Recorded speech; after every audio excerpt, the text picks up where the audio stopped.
మొటిమల అన్నది 13 ఏళ్ల నుంచి 40, 50 ఏజ్ వరకు కూడా రావచ్చు. మెనోపాజ్‌కి దగ్గరగా వస్తున్నప్పుడు హార్మోనల్ ఇంబాలెన్స్ వల్ల మనకి ఎక్కువ యాక్నీ వచ్చే ఛాన్స్ ఉంటది. అండ్ ఆల్సో మనం తీసుకునే ఫుడ్, మన డైట్ ప్లస్ మనకి జెనెటిక్స్ మన పేరెంట్స్‌కి కానివ్వండి, మన ఫ్యామిలీలో కానివ్వండి ఎవరికన్నా యాక్నీ కానీ, మొటిమలు కానీ ఉంటే మళ్ళీ మీకు వచ్చే ఛాన్స్ ఉంటది.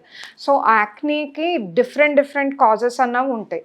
అది టీనేజర్స్‌లో అయితే వాళ్ళకి అప్పుడే టీనేజ్ నుంచి అడల్ట్‌హుడ్‌కి ట్రాన్సిషన్‌లో ఉంటారు కాబట్టి, ఆ ట్రాన్సిషనల్ చేంజ్ వల్ల కూడా యాక్నీ వచ్చే ఛాన్స్ ఉంటది. ఆయిలీ ఫుడ్ తినటం గానీ, డైట్ ఇప్పుడు మీకు మిల్క్ బేస్డ్ ఎక్కువ ఫుడ్ తినటము, ప్లస్ ఫ్యాట్ ఫుడ్ తినటం వల్ల ఎక్కువ వస్తుంది. ఇది కాకుండా జెనెటిక్స్ కాకుండా ఇంకా మనకి లైఫ్ స్టైల్ లైక్ ఇప్పుడు మనం బయట ఎక్కువ ఎన్విరాన్మెంటల్ కండిషన్స్, పొల్యూషన్ కానివ్వండి, లేకపోతే ఎక్కువ యాక్టర్స్ వాళ్ళల్లో ఏంటి అంటే మేకప్స్ రిమూవ్ చేయకపోవడం, ఇలాంటి డిఫరెంట్ రీజన్స్ వల్ల మనకి మొటిమలు అన్నది చూస్తాం.